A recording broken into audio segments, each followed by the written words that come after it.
종교 넘어 아하.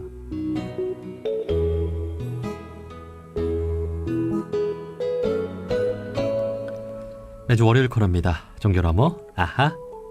종교의 우를 넘어 이웃 종교에게 배우고 종교 본연의 역할에 대해 함께 고민해보는 시간인데요. 오늘은 목사님 한 분을 만나보려고 합니다. 최근 오랜 목회 활동 끝에 설교집을 출간했는데요.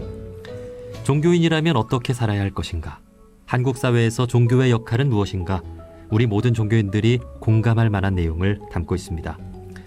국내 개신교를 대표하는 기관이죠. 한국기독교교회협의회 정의평화위원회 위원장을 맡고 계신 천안살림교회 최형묵 목사님을 만나보겠습니다. 목사님 나와 계시죠? 네, 안녕하세요. 최형묵입니다. 예, 반갑습니다. 먼저 저희 청취자분들께 간단한 소개와 인사를 부탁드립니다. 저는 천안살림교회 담임 목사를 맡고 있고요.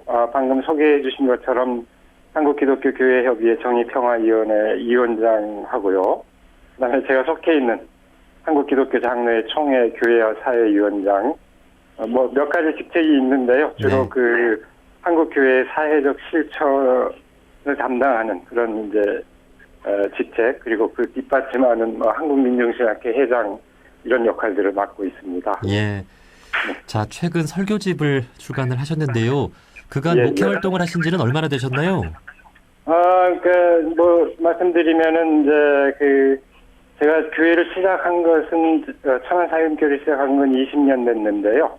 이제 조금 전사를 말씀드리면 목사로서 성직의 길을 걷고 있긴 하지만 처음부터 교회 목회를 하려고 했던 건 아니었고요. 한국신학연구소에서 연구원으로서도 일을 좀 했고 중간에 잠깐 기존 교회에 이제 부목사로 있다가 20년 전에 조금 더 개방적이고 진취적인 그런 교회가 있었으면 좋겠다 그런 기대에 부응해서요. 천안사임교회를 시작해서 지금 딱 20주년이 됐습니다. 네. 모든 성직자분들이 마찬가지겠습니다만 이 설교집을 출간한다는 것은 어쩌면 한평생의 목표이자 마침표 같은 느낌도 있을 것 같은데요. 예. 최근 성찰하는 신앙, 마주하는 용기라는 책을 내셨습니다. 목사님께는 어떤 의미가 있는 책일까요? 제가 책을 몇 권 내기는 했는데요. 설교집은 아주 처음입니다. 저희가 이제 흔히 얘기하기를 신학의 꽃은 설교다. 저희 이제 신학도들은 그렇게 생각을 하고 있는데요. 신앙인을 인도하는 그런 이제 역할을 한다는 점에서 굉장히 중요하다는 이제 그런 의미인데 저는 그 무게감 때문에 사실은 미루고 있었습니다. 이게 이제 목회 말년에 가서나 내지 이건 다른 어떤 논문집이나 이런 것과 달리 이게 설교를 한번 선포하고 나면 수습하기 어렵기 때문에요. 예. 주저하고 있었는데 이 코로나 위기로 이제 온라인 예배를 드리고 또 한편으로는 시간적 여유도 생기고 그런데 제안을 받아서 내게 됐습니다. 근데 저로서는 아까 말씀드린 것처럼 조금 더 진취적이고 개방적인 교회를 의욕적으로 이제 이렇게 시작했던 만큼요. 그간의 20년간 걸어온 그 신앙생활이라고 할까 그 한 단면을 이렇게 되돌아볼 수 있는 그런 그 의미를 갖는 것 같습니다. 예. 사실 저희 둥둥에서 목사님의 설교집을 소개하는 이유가 있는데요. 목사님께서는 이미 저희 둥둥 인터뷰도 3차례나 해주신 바가 있더라고요. 예. 제가 찾아보니까 지난해 4월 4일 제주 4.3항쟁 희생자 추모제 현장에서 인터뷰를 해주셨고요. 지난해 7월 11일에는 비정규직 노동자를 위한 3대 종단 기자회견 현장에서 인터뷰를 해주셨고 또 7월 17일에는 한일 관계가 좋지 못한 상황에서 한일 기독교단체 공동 기자회견 현장에서도 인터뷰를 해주셨습니다. 저희가 한 주간 뜻깊은 종교계 현장들 찾아서 현장 소식을 전해드리기 위해서 인터뷰를 열심히 하고 있는데 그 많은 곳들 가운데 이제 목사님이 항상 계셨더란 말이죠. 네, 어쩌면 이게 다 목회 활동이라고 볼 수 있는 거겠죠. 저는 그렇게 생각하고 있습니다. 당연히 이제 목회 활동이고요. 또 저희식 표현대로 하면은 교회가 마땅히 감당해야 할 선교 활동의 연장이라고 생각을 하고 있습니다. 그러니까 목사라고 해서 교회만 있는 게 아니고 사회적으로 요구되는 여러 가지 실천 현장에서 역할을 감당하는 게 이제 마땅하다고 생각하는데요. 뭐 저로서는 다행스럽고 이제 행복한 측면이라고 얘기할 수 있는데 저희 교회 교우들도 다 지지를 해주고 있고요. 일종의 대표 선수로서 여러 현장을 뛰어다니는 것에 대해서 늘 지지해주고 응원해주고 있어서요. 저로서는 참 고맙게 생각하고 있습니다. 예. 사실 종교인이라면 마땅히 가야 할 길, 행할 바 역할이 어떻게 다를 수 있겠습니까? 그렇죠. 예, 어떻게 보면 예. 이렇게 이웃종교 방송사에서 이웃종교인들에게 이야기를 전할 수 있다 하는 것도 의미가 참 크지 않을까요? 당연히 그렇게 생각합니다. 신앙이라고 하는 게 단지 어떤 대상에 대한 어떤 특별한 믿음이 아니라 사실은 우리가 어떻게 살 것인가 하는 것으로 이제 지결이 된다고 생각을 하고 있거든요. 그런 점에서 세상을 더욱더 선하게 하고 의롭게 하자는 데서 모든 종교가 다 이 공통된다고 생각을 하는데요. 바로 그 점에서 서로 협력하고 이렇게 서로 만나면서 협력하고 뜻을 모으는 것은 굉장히 중요하다고 생각하고 있습니다. 네. 자, 이제 책 이야기도 좀 나눠보고 싶은데요. 설교집이니까 당연히 성경에 대한 내용을 담고 있는 거겠죠? 예, 자, 예. 이 설교집에서 좀 어떤 그 입장에서 어떤 말씀을 좀 주로 하고 싶으셨는지요? 네, 한마디로 뭐 얘기하자면은 이제 성경의 메시지를 오늘의 상황에서 이렇게 다시 듣고자 하는 이제 그런 것을 지적할 수 있을 텐데요. 이제 유명한 그 신학자 칼 바르트가 그런 얘기를 했었죠.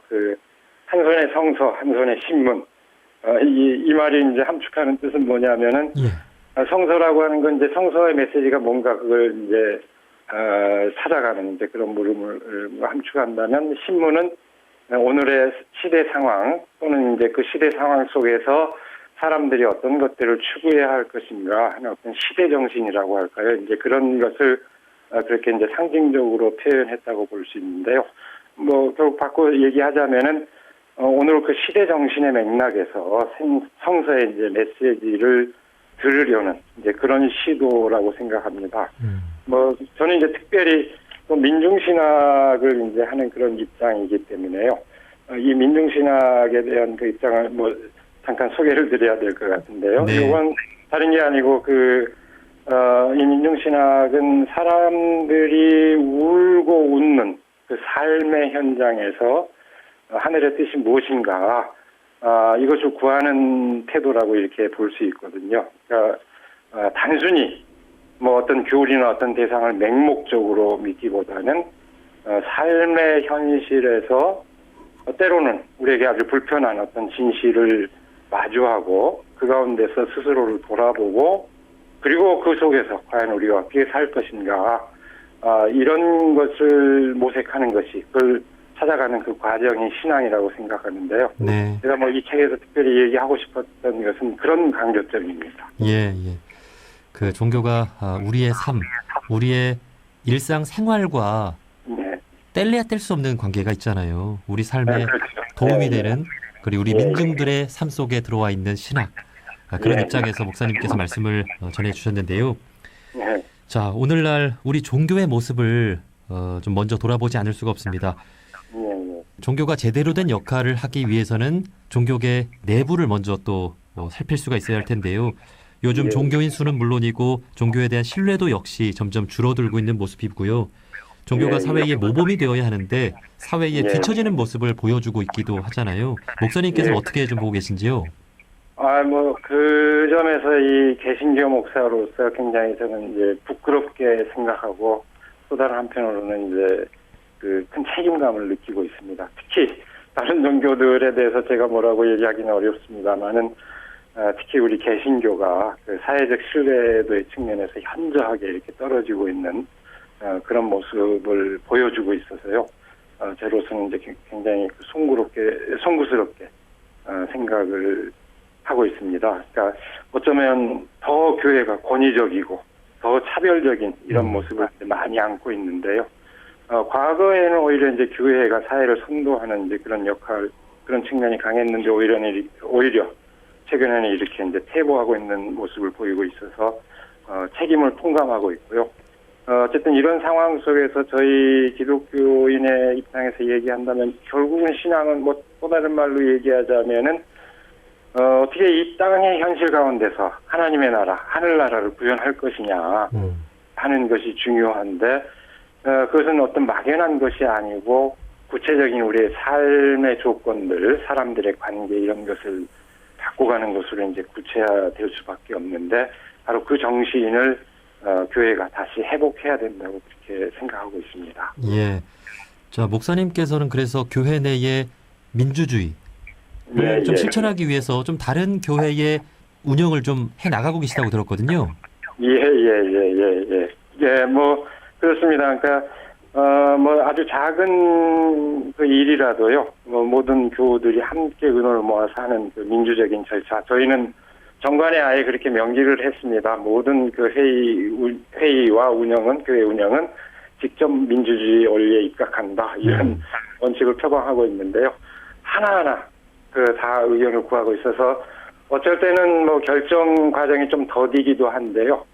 목회자로서도 오히려 그게 훨씬 더 마음이 가볍습니다. 어떤 문제에 봉착했을 때, 이걸 어떻게 하지 이렇게 고민하다가도, 같이 얘기하면 되는데, 이렇게 생각하면 마음이 훨씬 편해지고요. 예. 또 온 교우들이 같이 참여하니까, 어떤 공동의 책임의식을 느낄 수 있고, 그런 점에서 오히려 저로서는 훨씬 더 바람직하다 이렇게 생각하고 있습니다. 네. 자, 그리고 이제 목사님 쓰신 이 책에서 민중신학적인 측면에서 말씀을 해주셨다고 했는데, 우리가 교회만 열심히 다닌다고 해서 진정한 종교인인가도 생각해 볼 필요가 있겠죠. 목사님께서는 사회 곳곳을 다니시면서 열심히 또 활동을 하고 계신데요. 진정한 신앙 활동은 어때야 한다고 생각하시는지요?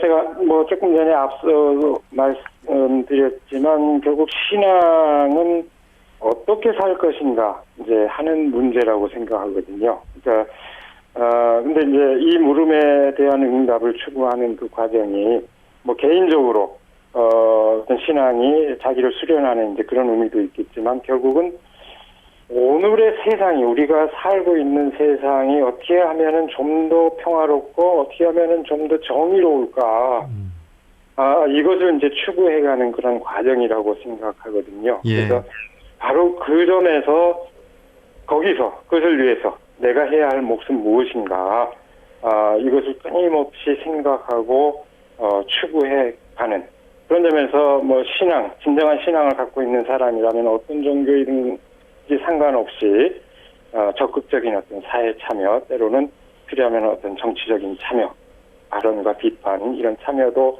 적극적으로 하는 게 당연하다고 생각하고 있습니다. 네. 자, 그렇다면 2020년 6월을 살아가는 이 시점에서 목사님께서 생각하는 우리 한국 사회에 가장 필요한 종교의 역할은 무엇이라고 생각하시나요? 지금 뭐 제가 어떻게 하면 좀 더 정의롭고 어떻게 하면 좀 더 이제 평화로울까 이제 이런 것이 이제 궁극적인 우리의 지향점이 돼야 될 거라고 생각을 했는데요. 역시 우리 한국 사회에서 이 종교에게 이제 부여되는 중요한 과제로서는 이제 생명을 중시하는 이거 아마 모든 종교에게 다 공통되는 그런 과제일 거라고 생각하는데요. 네. 특별히 우리가 코로나 위기를 겪으면서 뭐 대통령께서도 그런 말씀하셨지 않습니까? 그 누구라도 덧없이 보내서는 안 된다. 이게 특별히 세월호의 교훈이기도 했다. 이제 이런 말씀하셨는데 저는 그게 이제 굉장히 중요하다고 생각합니다. 그런데 한국 사회는 그런 점에서 보면 코로나 위기를 극복한 그 과정은 굉장히 칭찬할 만하고 우리가 또 자긍심을 느낄 만하지만 사실은 우리 사회에서는 그런 원칙이 지켜져야 할 모든 여러 영역 과제들이 있다고 생각하거든요. 네. 이를테면은 뭐 노동 현장에서 끊임없이 산업재해로 이렇게 쓰러져가는 사람들이 있지 않습니까? 뭐 단적인 예인데 세월호의 6배에 달하는 그런 사람들이 매년 이렇게 목숨을 잃고 있는 그런 상황인데 대통령께서 얘기했던 그런 어떤 방역 철학이라고 할까 그런 원칙은 우리 사회 평범한 사람들이 살아가는 모든 삶의 영역에서 다 지켜져야 된다고 생각하고 있고 종교가 그런 생명의 소중함을 일깨우는 그런 역할을 아주 중요하게 담당해야 된다고 생각하고 있습니다. 예, 역시 우리 종교가 제일 중요시하는 거 생명의 가치겠죠. 그렇죠. 제가 얼마 전 인터뷰를 했을 때 그 한 해 동안에 산재 사망 노동자가 2,000명이 넘는다고 예. 하는데 예. 정말 안전을 최우선으로 여기는 노동 환경을 만들고 우리가 예. 안전하게 서로의 생명을 예. 존중해 줄 수 있는 그런 사회를 만들어야 할 것 같습니다. 예. 자, 이렇게 설교집 출간을 기념해서 이웃종교인분들께 이런저런 말씀해 주셨는데요. 마지막으로 예. 저희 모든 예. 이웃종교인분들께 꼭 전하고 싶은 말씀이 있다면 마지막으로 해주시죠. 예, 제가 여러 활동을 하면서요, 다른 종교인들, 이웃 종교인들을 이제 많이 만나는 편인데요. 그런 경험을 가끔 합니다. 오히려 같은 개신교인들을 만날 때보다, 훨씬 더 잘 통한다라고 이렇게 느낄 때가 많이 있는데요. 네. 그거는 제가 제 신앙을 포기했거나, 또는 타협했기 때문이 아니거든요. 그럼요. 예. 저는 제 신앙을, 어떤 정체성을 분명하게 갖고 있지만, 정말로 진실하게 자신의 신앙을 추구하는 것은, 겉모양이 다르더라도 깊이의 차원에서 서로 만날 수 있다. 그렇게 생각을 하고 있습니다. 네. 그래서 제가 다른 종교인들이 때때로 더 편하게 느껴지는 거는 이제 그런 경험을 하는 그런 계기가 아닐까 생각을 하는데요. 그렇게 이렇게 만나는, 사람들이 많아지게 되면은, 그리고 서로 그렇게 만나서 협력하게 되면은, 정말로 이 시대에, 여러 모든 종교가 우리 사회를 위해서 훨씬 더 긍정적인 기여를 할 수 있지 않을까 그렇게 생각하면서 그렇게 함께 마음과 지혜를 모아야 되지 않겠는가 생각합니다. 네. 자, 지금 목사님 말씀을 들으면서 우리 이웃종교인분들이 목사님의 이 설교집 한번 읽어보셔도 참 좋겠다는 생각이 듭니다. 아이고, 고맙습니다. 네. 그러면 영광이겠습니다. 성찰하는 신앙, 마주하는 용기라는 책입니다. 자, 함께 공부하고 서로 배우면서 생명과 평화를 지키는 운동에 함께 나섰으면 좋겠습니다. 자, 여기까지 네. 말씀 듣도록 하겠습니다. 한국기독교교회협의회 정의평화위원장 천안산림교회 최형묵 목사님이었습니다. 목사님, 오늘 말씀 고맙습니다. 네, 고맙습니다.